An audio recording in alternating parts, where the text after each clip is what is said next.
오늘 이 자리에서 확실하게 선언하겠다. 손흥민에게 패스를 제대로 주지 않는 선수는 팀에 필요가 없다. 이것은 특정 선수를 향한 편애가 아니다. 옆에 멀쩡히 선수가 뛰어가고 있음에도 이를 무시하는 건 자격미달이다. 답답한 시야로 인해 손흥민이 최근 몇 골을 놓친 건지 모르겠다. 심지어 자신의 잘못을 인정 못하고 오히려 역으로 화를 내는 모습은 더 참을 수 없다. 토트넘 선수들은 더 수준을 끌어올려야 한다. 더 이상 손흥민의 발목을 붙잡는 건 용납하지 않겠다. 최근 포스테코글루 감독이 마침내 선수단을 향해 칼을 빼들었습니다. 저번 맨시티전에서 맨시티를 무너뜨리는 손흥민의 활약상도 엄청난 화제였지만 팬들이 그보다 더 관심을 가진 것은 경기 도중 손흥민이 한 선수를 향해 격하게 화를 내는 장면이었는데요.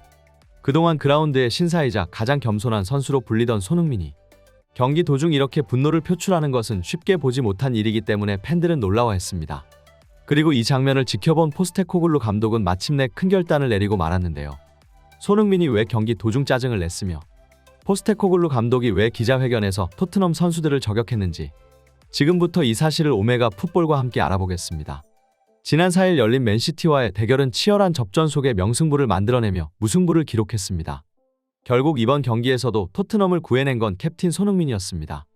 경기 시작 6분 만에 손흥민이 맨시티의 도쿠를 무력화시키며 선제골을 집어넣었고 앞으로도 두고 회자될 손흥민의 역대급 스피드를 감상할 수 있었던 장면이었는데요.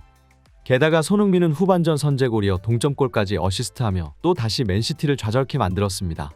손흥민의 패스를 받은 로셀소가 왼발 중거리 골을 터뜨린 것이었죠. 그 후 토트넘과 맨시티는 나란히 한 골씩을 더 주고받으며 결국 이 경기는 3대3 동점 스코어로 마무리되었는데요.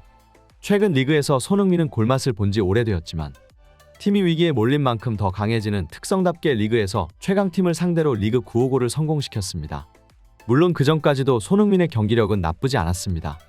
하지만 토트넘의 주전 멤버가 전부 갈려나간 상황에서 손흥민 혼자 이들의 공백을 전부 메꾸리라는 건 불가능에 가까웠는데요. 게다가 최근 토트넘의 측면은 그야말로 오합지졸이었습니다. 쿨로셉이 그나마 고군분투하고 있기는 하지만 그래도 전 시즌 활약에 비하면 시원치 못하고 더 심각한 건 히샬리송의 형편없는 경기력인데요. 히샬리송은 벌써부터 토트넘 역대급 먹튀 영입 반열에 올라서고 있으며 지난 몇 년간 기회를 줘도 히샬리송의 폼은 올라올 기미가 안 보였습니다. 하지만 5천만 파운드를 주고 영입한 히샬리송보다 더 답답한 선수는 바로 왼쪽 측면의 힐이었습니다.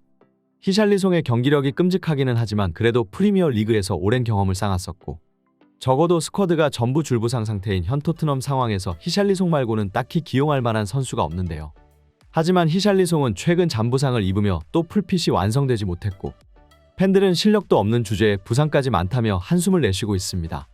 그렇기에 결국 최근 손흥민의 파트너로 출전하는 것은 브리안 힐과 브레넌 존슨인데요. 그래도 존슨은 그나마 나은 편이었습니다. 존슨의 빠른 발은 토트넘의 빠른 속공에 효과적인 옵션이고 손흥민과 동시에 뒷공간을 침투하면서 몇 개의 공격 포인트를 기록하기도 했는데요.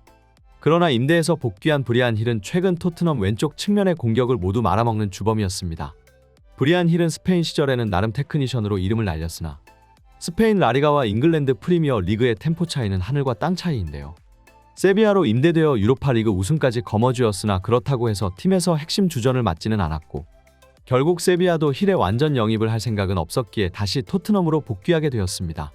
하지만 볼을 질질 끄는 브리안 힐의 플레이 스타일은 토트넘에게 있어서는 극상성이었는데요. 계속해서 적절한 타이밍에 패스를 넣어주지 못하며 공격 템포를 죽이고 있고 손흥민이 뒷공간 침투를 해도 패스가 한 타이밍 늦으며 계속 오프사이드 트랩에 걸리고 말았습니다. 최근 손흥민이 오프사이드로 인해 자주 골 취소가 나오는 것도 바로 이러한 이유인데요. 포스텍 감독은 계속해서 오프사이드 트랩에 빠져드는 손흥민을 향한 기자의 질문에 토트넘 선수들의 패스가 0.1초만 빨랐더라도 손흥민이 이런 상황에 빠질 일은 없었다며 변호했습니다. 사실상 최근 계속해서 패스 퀄리티에서 약점을 드러내고 있는 토트넘 선수들을 간접 저격한 것인데요. 안 그래도 토트넘은 다른 팀들과 달리 스쿼드 사정이 넉넉한 편은 아니었고 몇몇 핵심 선수들에게 의존하는 경향이 매우 큰 팀이었습니다. 최전방에서는 손흥민, 미드필더에는 메디슨, 센터백에는 로메로와 반더벤, 그리고 골키퍼의 비카리오로 이어지는 척추라인이 토트넘의 핵심 인물들이라고 볼 수 있는데요. 하지만 최근 로메로는 퇴장 징계, 반더벤은 부상으로 경기를 결장하고 있고 메디슨마저 발목 부상을 입으면서 2023년 모든 경기에서 아웃되었습니다.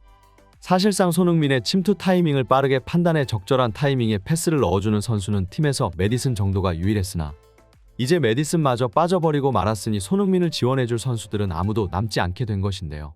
하지만 이런 어려운 환경 속에서도 손흥민은 공격진을 이끌며 맨시티를 침몰시켰고 빠르게 선제골을 터뜨리며 과르디올라 감독에게 다시 한번 한국인 트라우마를 심어줬습니다. 하지만 역시나 맨시티와 토트넘의 체급 차이는 여전했고 손흥민의 선제골에도 불구하고 맨시티는 계속 토트넘을 공격하며 점수를 만회하기 시작했는데요.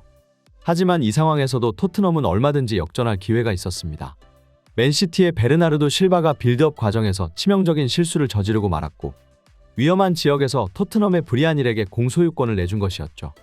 손흥민은 빠르게 판단하여 빈 공간으로 침투해 들어가 패스를 달라며 손을 번쩍 들었는데요. 맨시티의 수비진들이 재정비되지 않은 상황이라 아무도 손흥민에게 달라붙지 못했고 이때 적절하게 패스가 투입되었으면 이번 경기의 승리자는 오히려 토트넘이 되었을지도 몰랐습니다.